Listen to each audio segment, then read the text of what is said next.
always do. Yeah, I like to be prepared, Sean. Anyway, everyone, welcome to the Swamp Show. We're matching with a nice little hoodlum look right now, you know. I am not going to be able to stand doing this any longer, though. My hair is curly, so it's just, like, weird and floofy against my neck. Your hair is curly by default, isn't it? No, I curled it. Oh. No, I have a hot wand and I go swoosh, swoosh. Really? It does curl. Like, it's not like super curly, but it would be wavy. But this is I can get a little wave. That's about it. Yeah. This is one of my favorite shirts because it's a long sleeve with a hoodie, and it's not much more than that, but it's just very comfortable in that it's not too heavy. It's like, yeah, this is what I wear most of the time. Well, that gives me a great reason to talk about the shirt I'm wearing. So this is that's my glasses. This is sick art from my friend Caleb, all green and hoary, so I thought it matched with Swamp Thing. You should check out Caleb. He does art through the Legacy Studio. They're all great, and this is also the softest shirt I own. Yeah, you got him tagged in your story, right? I'm sorry? You got him tagged in your story, right? Yeah. If you're watching this today, check out my Instagram story because I have him linked, and he is a great artist. He does a lot of cool, spooky stuff. He actually did an amazing Swamp Thing piece, and he's an okay dude, I guess. Oh wow, we got distracted immediately. Anyway, welcome to Swamp Show. Okay. You can tell how we're clicking today. Yeah, Tess is sleepy. Sean is always sleepy by default. It's part of him as a human. I wake up at 3 a.m. Not by choice. See, I have been waking up very consistently at like 3 or 4 a.m. And then I'm like, I want to wake up at like 7. Like, this is too early. Yeah. And so I go back to bed. And then I sleep way too late. Like, every morning I wake up at like 4 or 5. And it's like, no, I want to wake up at 6 or 7. So I'm like, I'm going to go to bed for like, I'm going to take a nice little hour nap. And then I wake up at like 10. I'm like, what is happening? After work, I just laid down. And it turned into an actual nap. It's like, ooh, I still got to read today's issues. You should just winged it. I got very close to that. This will be evident. I would have just told you to read one. Hi, Jake. Thank you. Hello, Jake. See if Jake likes from my State Farm. I try to get up at 7 mornings and wake up at 8. 8 is a great time to wake up. It's not early. It's not late. 8 would be a great time to wake up, except that's when I actually start my workday. You should just be like me and have a job that you can start whenever. I do have a job like you that I can start whenever, but I also have another job that I start at 8 a.m. Yeah, you see, thankfully, I don't have to worry about my pancreas dying, so that definitely helps me not have to care as much about health insurance. Oh, that is dead. That pancreas been dead since 1986. But anyway, today we are talking about Swamp Thing 14 and 15. This is the first time that we don't have Wein on the book, and I feel like it shows personally. They're not bad by any means. I just feel like I like no matter what, this was going to feel shocking because as soon as you start the books, they don't have color anymore. Yeah. And I also think that's really amusing because Wrightson said that like he was really done with color comics after this. He was like, ugh, look at those Swamp Thing books. They're so garish. The colors are just weird. And as soon as he left, they were like, he's right. Let's do no colors, but without him. And that's funny too, because like we were constantly remarking at how cool the colors were. Especially when they bring out the red in his eyes. It's such a contrast. And it's like they had a bad breakup where nobody wants to like watch that favorite TV show again. It's like Swamp Thing doesn't want color, Bernie doesn't want color. Neither of them is going to watch Schitt's Creek again because it was a them thing. Are you speaking from personal history with the Schitt's Creek part? No, I love Schitt's Creek. I brighten that up because that's one of my favorite shows, and it's something that I can talk about in like appreciation with so many different groups, like my family, coworkers, regular friends. Like it's one of those universal things. No, I didn't have any real major losses as far as breakups with TV shows like me. Hell yeah. So this issue, we still have Joe Orlando on. Yeah, Swamp Thing. I'm sorry? Swamp Thing. Swamp Thing, yeah, Swamp Thing. We're talking about Swamp Thing. Monster dude from the deep below. Joe Orlando is still the editor on this, and I think he's been on even the prototype issues. I could be wrong on that part, but he's been with actual Swamp Thing. every issue. Like, yep. He's the only part of the core team still there. We got David Michelini being the writer. We got Nestor Redondo being the illustrator, which he has been for a bit. And yeah, so this is our new group here. This is what we open up to, and I was surprised. As soon as I opened up to this, I flipped a few pages, and I was like, oh, this whole issue is black and white. And I looked at the next one, I was like, oh, the next one's black and white too. And then I skipped to like midway through to the end, and then like the last issue. Every issue until the end of this run is in black and white. Everything. So the next like 12 issues or whatever, 9 issues after these two will all be black and white. That's wild. I've been reading the G.I. Joe comics. An overwhelming majority of the series is written by Larry Hama. True. There hasn't been an issue without him in so long, so a few issues not written by him are weird. I feel that. It's always interesting because sometimes those people try really hard to write in the tone of the like main writer, and sometimes they're like, nah, it's my own thing. I kind of felt that here. Like, it seems like the tone was supposed to be the same. Mm-hmm. I won't call out one thing. I won't call out because it is still that very strong monster allegory kind of thing, as far as like the not so subtle lessons, like Aesop's fables. But at the same time, less use of the word moss. Less everything like that. Yeah, I noticed that. Yes. Actually, I saw a noted uptick in the word lichen. I can't remember how many times that was used by Len Wein, but it wasn't many. Yeah, we should get like a word cloud for Yeah, that can replace the death count that I fell off with. That's actually really funny. That might be a good thing. So we could make some fun like t-shirts or whatever, Swamp Thing word clouds or something. That could be cute. We'll have to come up with a informatic like that. That'll be a sticker or something we pass out at conventions. Yeah, it'll be fun. Anyway, let's delve into this issue. So we open up, and obviously I'm just shocked that it's black and white. Nothing wrong with that. It's just a great departure, and I feel like no matter what, this is totally going to feel so much different because visually we are intaking this in such a different way. Not saying black and white is better or worse than color comics, but it is just very different. So when you open up a book and it is different than all of the previous issues you've read, it's going to feel different. So we got Swampy exploring a black and white swamp. I do miss all the greens, not going to lie. And the next page, we do have this gorgeous spread. So in this swamp, some really strange looking kid comes out, and he's like, help me, random creature, like help me, I can't find, and he's asking for two new names. And Swampy's like, I don't know what's going on, but there's a bunch of people running after this kid. And he's like, even Swampy is like, damn, this kid looks weird. But he starts attacking this mob that's following this kid. And he's like, well, I don't know what's going on, but I'm not going to let that stand. Hi, Bumpkins. Let's go to Haunted House to come by and drop some likes. You are so sweet, and I'm so jealous. Sean won't go to the Haunted House with me, so, you know. Yeah, well. You hate scary things. Not really. Okay. I'm not big on Halloween. One of the best day. Anyway, so exploring this little swamp, Swamp Thing goes and attacks the people that are chasing this really weird looking kid, and he turns around to go help out the kid, and he's gone. He does a Batman. He just whoop, gone.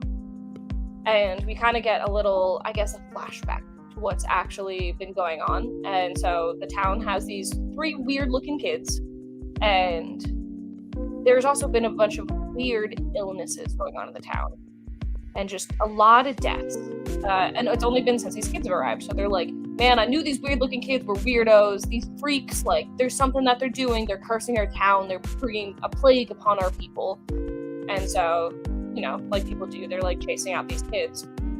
We flash back to Swampy, and this was every week Sean and I kind of pick a book to talk about. So that's kind of why we do 2 or 4 or whatever. And I picked this one because there's a bunch of weird big bugs, and I like weird big bugs. So we got this giant ant, the Swamp Thing, and they're dueling. This is a great page. I love this. This is one I kind of wish was in color again. I don't know. I kind of miss the color. I'm not gonna lie. And Swamp Thing brutally murders. Sorry? This is kind of different in some black and white comics because this looks like it's waiting for color. Right? Exactly. Because I love black and white comics. Unfinished because there's a difference between purely intentional black and white and then when you see black and white flats waiting for the color to get plopped on top.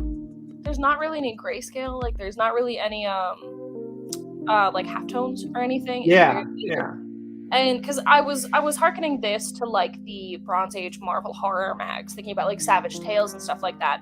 And you're exactly right. That's the disconnect, because I usually like black and white comics, and I was like, this feels kind of just weird. You're so It right. seems That's unfinished. yeah. Or it seemed like you might be too young for this, but did you ever have any of the essential editions? Those heavy paperback editions? I mean, I see them all the time. With the newsprint. Yeah. I think the newsprint kind of helped the presentation with those. Mm-hmm. Also, fun fact, if you're ever checking out like used stores or whatever, a lot of the later ones go for money. I've made a bunch of money buying them for a few bucks and selling them for like $100 or $200.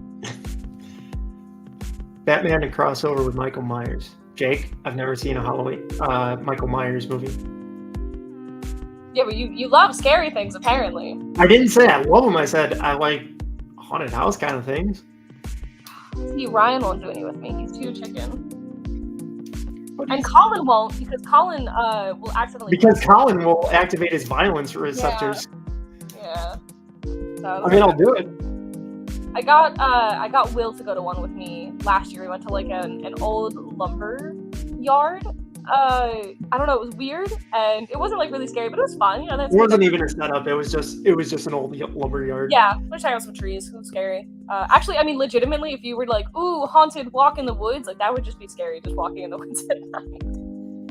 Or walking around some parts of Allentown past dark. But then we went to this bar I like that gets very Halloween-y, and they have like blood bag drinks, so like alcoholic Capri Suns basically, but they're bags, and the whole area is very tricked out, and I love that place. So yeah, I remember one of the old shops I used to work at, we get a bunch of like the novelty energy drinks, and one of them was in like those blood bags, like it was a unit of blood. But my favorite was the Slurm. Will was nice enough to do that with me last year, even though he doesn't like scary things. He has no interest in them, and he also doesn't really drink. So I was very much Will was solid. Hey, you should talk for a second. My dad's calling me, and I want to make sure no one's dead. Hey, Bob. So, let me tell you about my day, guys. I woke up at 3 a.m. I ran, and it was warm because the dude set the thermostat in the gym way too warm. And I know I'm boring you, but I got my day job. Basically, I work with hospital software, and Tessa is putting me on the spot, which I totally did not expect. And I read these 2 issues like less than 2 hours ago. So please tell me you're done talking, Tessa, to your dad. Yeah, he didn't realize what time it was. He was like, you get to the Aurora Borealis tonight, because he knows I'm a big space nerd. Oh, that's right. I saw it a few nights ago too. But yeah, he was just like, "Are you home?" Like, that's still a scary way to start a phone call. What did you regale everyone well? No, it was horrible. Anyway, actually, Jake, before we jump into this, Jake, if you haven't, check out the Batman Dylan Dog crossover, because that was really cool. Man, where was it? Oh, okay. So Swamp Thing brutally murders this giant ant. Just snaps his neck. He's a murderer. He kills everything. It's fine. Whatever. And I will say he seemed a lot more brutal immediately in this issue, because usually he would kill something, but he'd be like, "Man, I don't want to hurt you, buddy, but I don't know how to not do this." But this one was just like, "All right, cool. This seems like a thick neck, but if I twist it like this, I can just..." Yeah. It's like, okay. He's got like a little bit of a bloodlust in those eyes right there. Right? All these big ants start coming towards him again, so he starts mutilating the one's body that he already killed, and he's trying to like rip off its mandible, and he's like, "This will be a good weapon." Like, okay, I guess we're going full in on this now. And he starts, which also, like, a giant ant pincer as a weapon is like, it seems kind of impractical, because like you're grabbing it and like you got the sharp part right here, like you got no handle, like the grip is gonna be bad. My favorite weapon in D&D is a big bug mandible that I have, so I relate to Swampy here. Okay, Brooke. No, Brooke turns into bats. I'm the rotting corpse. I did do that, but it seems like if anybody that we know would have a giant ant mandible, Brooke. Hey, I have a bunch of weird bugs too. Yeah, that's great. I'm proud of you. I literally got very excited to see a weird bug at the post office the other day. I went like, oh, and then I realized I'm sitting in a public spot, being like, wow, bug! Like that's not normal, Tessa. Someone else was thinking it though. You know. And I didn't think of this when I was reading it, but there's a lot of reflections of this going back to the brother and sister combo where there's like the witch chase. Yeah. That's fair. Because it's those outsider kids being chased by all the normal villagers. There's been a lot of stuff like that in general, that motif of here's the weird thing, we should be against it, which I think is obviously a very strong thing to go with our giant swamp monster protagonist. Yeah. Maybe. But yeah, so he starts ripping off the old mandible and is like ready to go fight a whole little large army of big ants. And then he starts feeling all kinds of woozy, you know, he's like struggling to function. He's like, what is wrong with me? And he realizes little Alec Holland in his head is like, oh, right, obviously. These ants, they poison the things that they bite, and that's what I'm feeling right now. There's probably a gallon of it in my system. And he goes all smarky, and he's struggling. He falls to the ground. The kids come out, and they're like, oh, that's the dude that, like, saved me. And so they pop him on top. They don't pop him on top of an ant. As you can see here, there's an ant just gently holding him in his mandible while there's another kid on his back. But they all, you know, go back, and they're kind of like, oh, sad, we lost an ant. They go trek into their nice little place here. And again, another flashback. And you see how these kids were found. And the guy that seemed like a father figure previously, he was just like, clean up the swamp, and he was like, oh man, there's someone threw their dead body in this, so I'm going to take it out because they probably deserve a burial. And he hears sounds from inside this box that was, you know, in water slowly getting submerged. And he's like, holy heck, these are alive, and they're kids, and oh god, they're so ugly. Holy Hannah! Live. Holy Hannah! Yeah. Ugh. Yeah, literally. Well, ugly or not, they've got as much right to live as anybody else. Opens a box, 3 kids crammed together.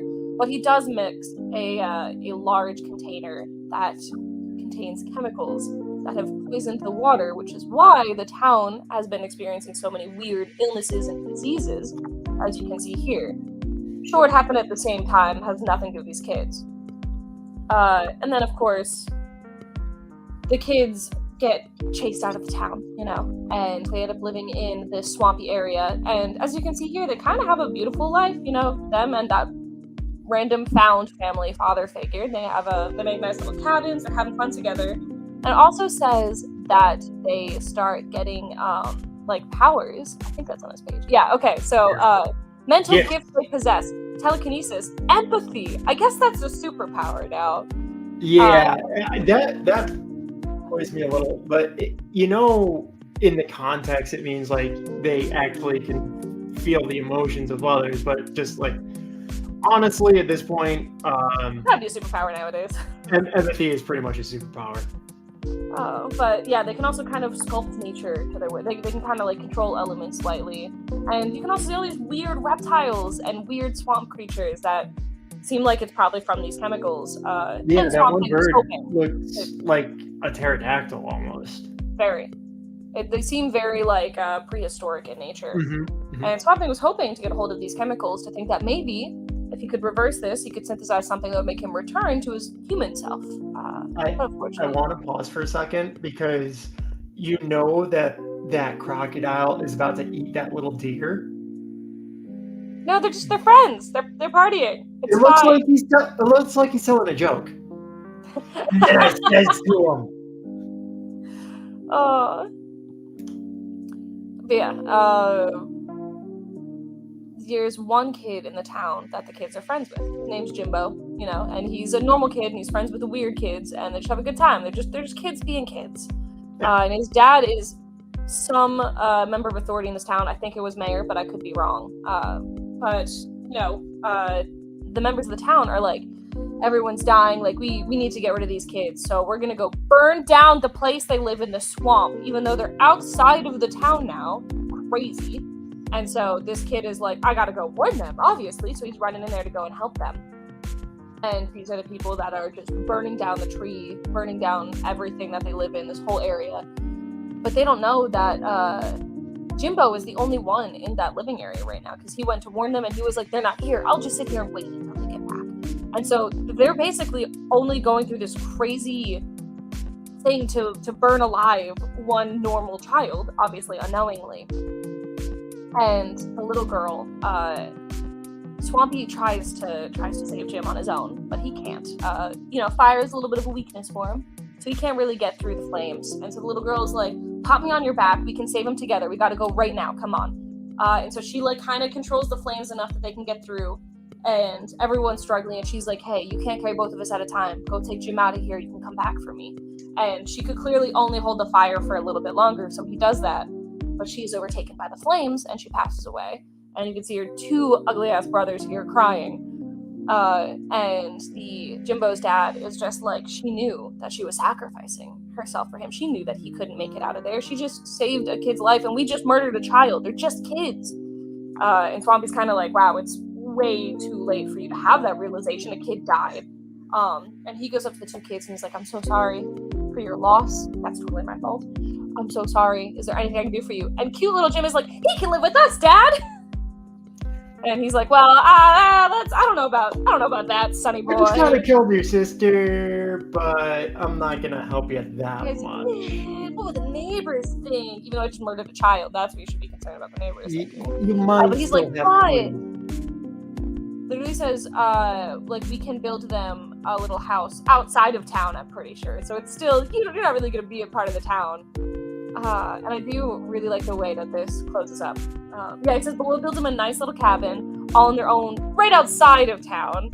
And he's like, yo, where's the big swamp guy going? And he also, it's in the next issue, never mind, I don't want to spoil that. But Swamp Thing goes, back to the Swamp Mister. At least there, the filth don't pretend to be something it's not. And I love that. That's a good line. Not surprised. Yeah, I mean, all the work is here, so I wouldn't be surprised to see stuff later on. But yeah, that is this one. This one had cool bugs and stuff, so that immediately attracts me more. But this one has a really good page. That's next. Yeah. This is your cue to talk about the next book. I know. Yeah. I dig this cover because it's pretty metal. Like, this is like Swamp Thing fighting basically a devil, and even just on the cover, like, you can tell what's going on enough, and you can go back in the past enough to realize Swamp Thing probably shouldn't befriend old men. There was that one guy, like Mayor TikTok or whatever, but that one, Arcane, not so much. But still, he shouldn't have befriended him, because if Swampy weren't there, he would have lived. That's true. Yeah. This is a great page. I really like the soul spell of Father Bliss, and there's this big build-up with the captions of how and why lightning is attracted, and it goes straight to Swamp Thing, and then Father Jonathan Bliss. Not Jonathan, Jonathan. Missed that. I just read it as Jonathan. Yeah, it comes up a couple times, and some people will joke, will think it's funny to call me Shawnathan. It's not funny. But then we have this guy, Father Bliss, and he's got an orb. So this issue had orbs before orbs were cool, like last year. Like pondering the orb. This is a big thing in Magic the Gathering, so I actually don't know what you're referring to right now. Oh, I don't know. Definitely not Magic the Gathering. That's why, it was like, I thought it was already a thing. He is stoked on that orb, but yes, Dark One, you've chosen well. Okay, this is actually a cool part for me to have a hood up. Yes, Dark One, you've chosen well. Our unassuming friend will make the perfect pawn for bringing about the end of the world. And a little bit later, he kind of helps Swampy too. So it seems like, oh man, nice little dude helping him. To skip forward a little bit, he kind of elicits this demon to bring about the justice of God. Like, if I if I bring out a demon, then God will come and set things right. And he kind of hams it up as far as setting Swampy up for the trap of getting caught by, I guess, the orb, the trap, the demon, however you want to call it. So old man leads Dr. Alec Holland, like one of those PhD docs that you think would know better. Just like, oh yeah, I'll trust this guy. Nothing ever happens to me, Dad, because I'm Swamp Thing. Oh yeah, I'm Swamp Thing. So yeah, he's that's his soul getting sucked into the orb. And then when we cut over, we find Swamp Thing again, meeting up with, hey, Cable and Arcane are back. I literally did not realize it was them until I saw like one of their names. That's definitely like a sad part about the absence of color. And again, what you were saying of unfinished, like it just looks like line work. So it wasn't suggesting anyone's color.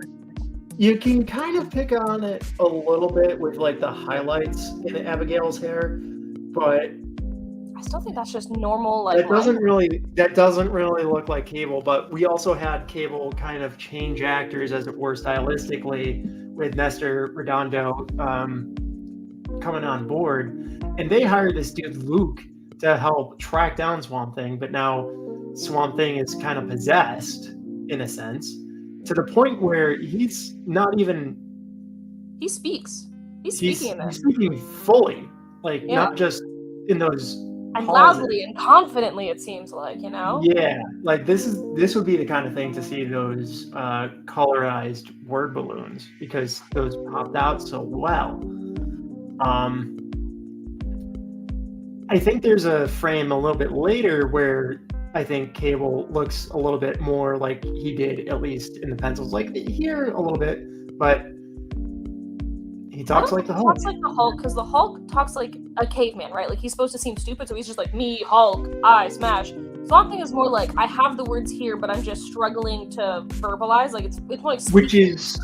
Which is a bit like when Jennifer Walters was like kind of the Hulk. Like she had all the words formed in her head, but where she had that more savage kind of portrayal, especially in the early issues of Jason Aaron's Avengers, where she's everything comes out like Jen Smash, Thor. Yeah, but like the words Swamp Thing gets out aren't like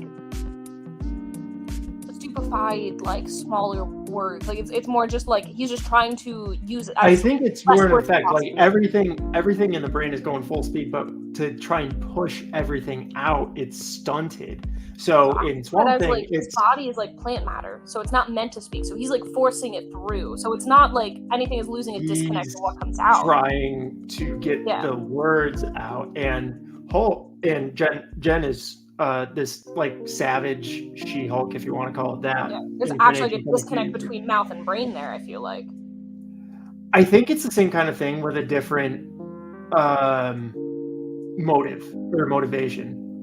Like, means to an end. But if you want to skip ahead here, like, so bad guy explaining his whole method, and this is where he explains his full plan. And so the Swamp Thing body is possessed by this demon Neberos.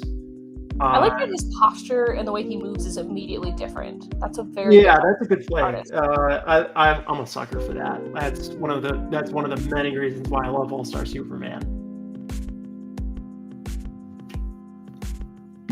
That's a frame I was talking about with Cable.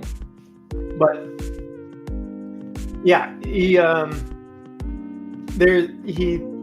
basically listens to Cable talking about like, hey, maybe your plan isn't so good, because like he's gonna lay on a little theology, like level 200. Like, he also says like there's a big risk if you do this and it goes poorly, versus if you don't do it, nothing bad will happen. Yeah, basically Father Bliss is depending this entire situation on that.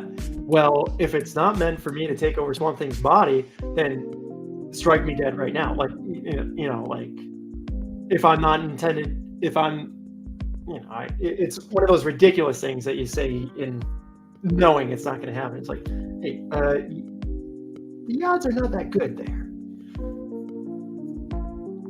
But We go a little back and forth. We have basically a change of heart with Father Bliss here. He's like, oh yeah, maybe this is a bad idea. And the demon is like, well, you can't do much about that now because I'm already on this plane and I'm gonna wreck some stuff. And I'm gonna smash. Yeah. And as opposed to a lot of frames, it kind of looks like Swamp Thing has like a Hank Hill kind of butt here. Like almost that negative butt. But he's just picking up the father dude and Abigail's trying to make Matt realize how to solve this, and he's worried because she's like, you just smashed the globe. That made me pause for a second because like this frame was like, hey Matt, just smash the globe. Yeah, I think it's a saggy ass. That's how I read it. I think it's just low. How does Abigail know that? Oh yeah, just smash it. She was like more in tune to things this issue, because like even like before Swamp Thing was like attacking them, she was like, Matt, that's not Swamp Thing. Like she's like just noticing things, I think, right now. She's just a little more like intuitive in this issue. She's picking up on some stuff. Like we're learning some things about Abigail, I guess. All right, Swamp Thing has diminished luteal syndrome. Do you think he also has a narrow urethra? Bobber? So eventually Matt's like, okay, you know what? The woman is right. I'm going to smash the globe. Women are usually right. And we have the sequence where I miss Wright's art on this panel. I feel like it would be so cool in his style. Swamp Thing has heartburn, and then he lets out a big fart, and then the demon comes out. He looks like a nice little pal. Look at that guy. And then that's a killer splash right there. I also like the little detail of the Ouija board at the front. Yeah. Oh, I was saying squunch. Oh, squunch. Squunch. Yeah.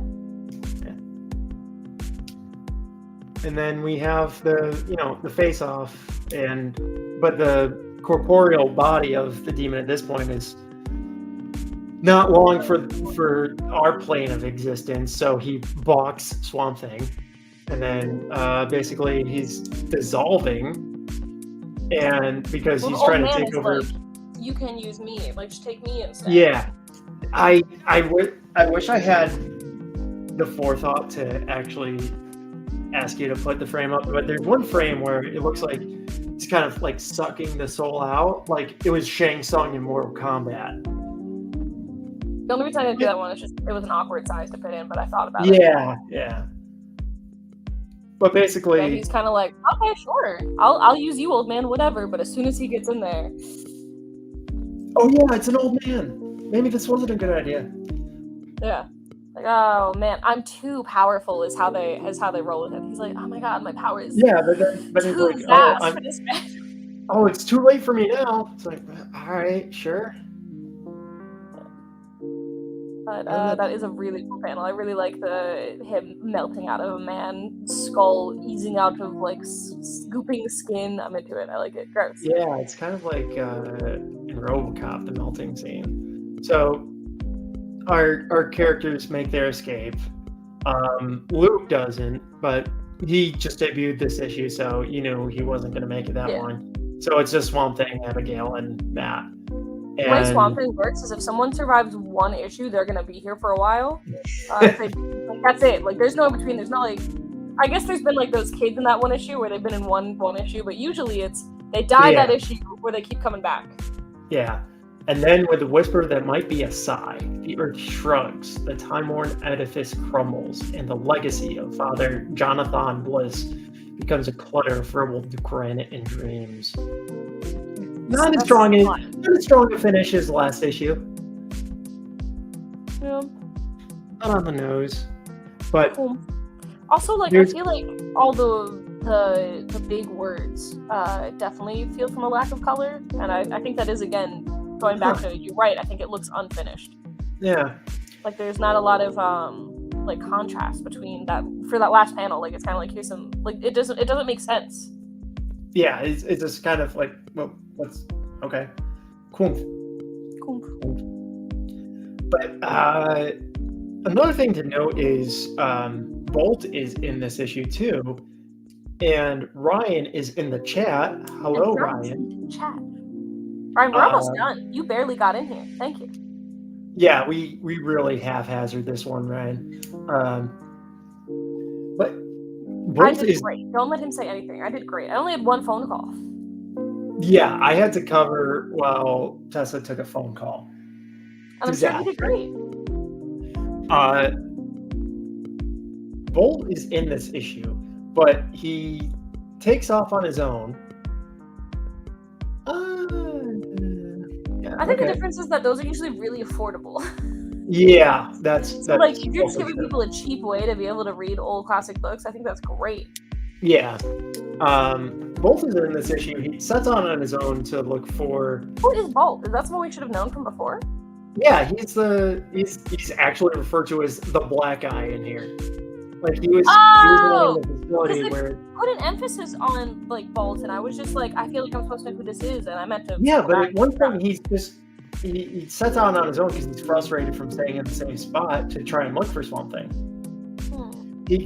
And then he gets kidnapped by just like another pincer type thing, and the last frame is him suspended from a helicopter.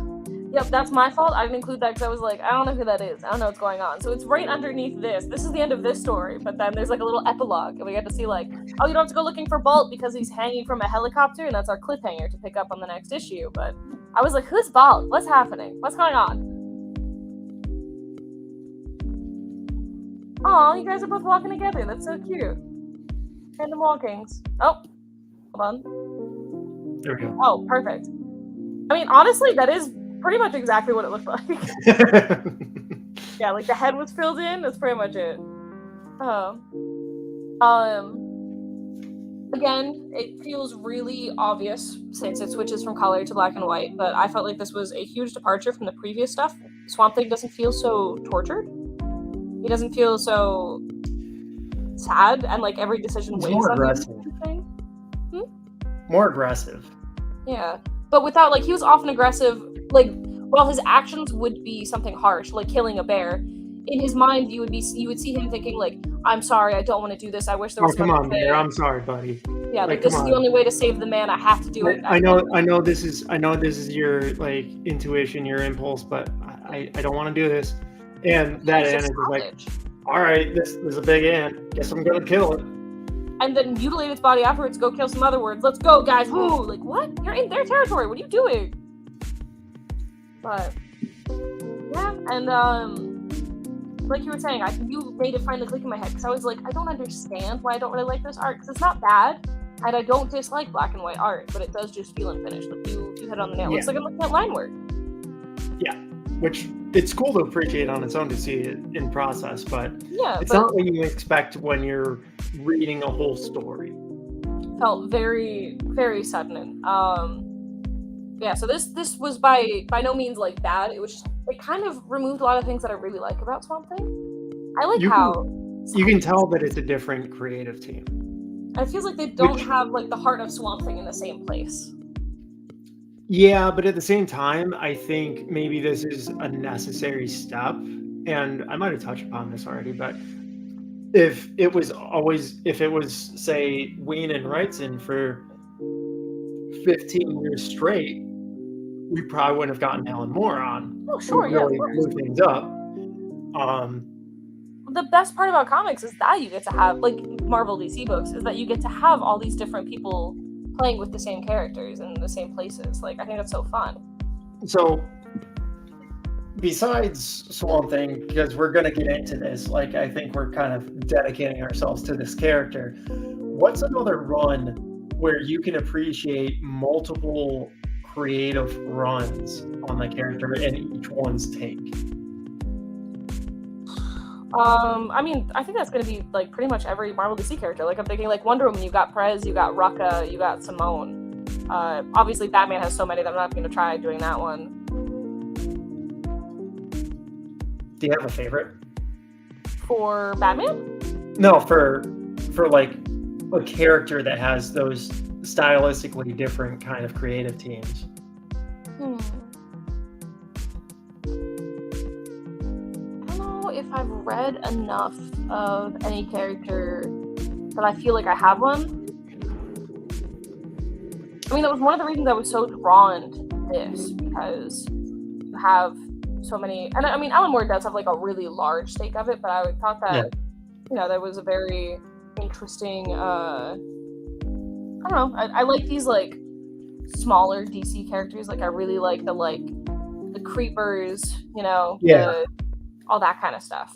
Deadman. I love Steve Ditko. Like, as far as Ditko goes, like Spider-Man and Doctor Strange are like mid-tier for me as far as his creations, because like one of the first comic I ever had was Speedball, and we have Creeper. Like, I love Carmine Infantino, so I already loved the Human Target, because he was like a Carmine Infantino backup from like 70s action comics.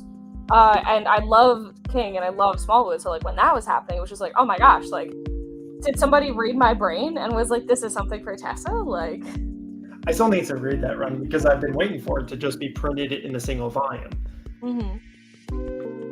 It'll get there. Yeah. I feel like next issues we might try to finish the end of the run in like 2 episodes or something like that. That sounds about right. We won't be here next week, so it'll give us an excuse to read more the week after and make up for it. Yeah, except we'll have to, like, we're both going to be in New York Comic Con, so like we're going to be doing things there, so we're going to have to like push on either way to make up more time to read those issues, which is what we failed to do this week. So it's weird for you, I guess. This is my every week mostly. I'm a lot less social than you. You like social things more than I do. I was like the most social in a while last Saturday. It was weird. Well, wait for this weekend, or next weekend. We'll be skipping Swamp Show, and if anyone is going to your Comic Con, come hang out with Sean and I. We'll be there all the days. Or Saturday, say what's up at the Coalesce Cave-In show in Brooklyn. For Sean. Dummy. Yeah. Tessa will be working with Kinetic art reps that day. So stop by the Kinetic booth. Yeah, I'm a little, I feel bad. I'm not dreading it, but I'm definitely not, like, excited for the end of this run. I'm not dreading it. I'm not excited, just because I got, like, so many other stacks of reading to do. Like, yeah. Well, like, the previous ones, like, every episode we've done a Swamp Show afterwards, I'm like, maybe I should, like, read it tonight, because, like, I kind of want to read them. Like, this one is just kind of like, yeah, all right, we'll get to it, like, next show. Yeah, this is the thing. Since I had to read this on the tablet, I had my own setbacks because I've been reading everything up to this in the Absolute Edition that wrapped up. It's easier for me to read stuff in print than it is Big same. digitally. So that's another hurdle. But that's just kind of like a superficial kind of thing. And I also feel like I read black and white comics slowly. Never thought about to like actually digest the art in a different way to like make things. Yeah. I think maybe that's a slight lie, or maybe it's that, but with the exception of The Walking Dead, because that's a very fast read. But in general, I notice whenever that is a super fast read. Like, yeah, Walking Dead is just really fast. I think it's his like writing style, but in general, like I usually have to like kind of like, usually like your eyes are drawn right to the words on a comic page, and like whenever it's black and white, it's like, oh, my eyes are equally drawn to everything right now. Like, it's almost like everything's on the same playing field because it's not using the color to add depth in the same way. It is adding depth, but it's very much more two-dimensional in that sense. Like if I'm, looking at the black and white Oh yeah, the Transformers UK. That's a good example. That has some gold in there though. I'm looking I at. specifically highlighted that because I figured it would be in your wheelhouse and you would know about it. Yeah. I like you have this on the page, and it looks very much on the page, like it is 2D. Like you could read it on a newspaper. Meanwhile, I'm looking at this Adventure Time image, which, if anybody's familiar with Adventure Time, it's hard to picture that in black and white because it is so colorful. My brain like automatically wants to fill this in like muted greens and browns, like with some warm splashes. Like I feel like I'm so accustomed to my mind is like the just first spot I want to color is those letters, the quoom. Exactly. And then just kind of flow it out from there. Do you have any final thoughts on our first 2 issues that are breakaway from Wein? I should have read them and taken notes on them sooner. Taking notes. That's all I got for notes. That's the fair. Lack of notes. That's, somehow I think people will forgive you. Yeah, we will not be doing the same Swamp Time, same Swamp Channel, because we are skipping next week. We are skipping next week, and we'll be skipping at New York. And then the following week, we'll be here. And then maybe the week after, we'll do something spooky, so it'll be Halloween, or Halloween-ish. I think it's gotta be. There's like a spooky Swamp Thing. I don't know. Yeah. I hope DC will put out more proper editions of comics for their characters. I think the digest size stuff that they're doing is a big step in that direction. Like the compact stuff? Yes. Yeah. Compact comics are cool, man. They're very cool. I love it. I think it's genius. Let's make comics affordable for everyone. Wild. Yeah. And like they're just well done. Like when I opened one up, I was surprised that everything I was very watch them for $10. That should be flying. And it's not that they're actually doing that right now. It's called DC Finest. I think the first one comes out in like 3 weeks. So they are starting doing that. Jake, they listened to your brain and they were like, good idea. They pulled it out and then they played Time Cop and they went back in the past and changed the future. Yeah, DC stole that from you, so feel free to sue them. And I think Time Cop was actually a Marvel comic. Okay. Yeah. No next week, but we'll be here the following week. And I hope that you join us so we can get closer to finishing up this run. And then we get some delicious Alan Moore later. This is when you say a goodbye or something final. Oh, here, hold on. I can make this better. There we go. Crap. Thank you for joining, guys. Have a good night.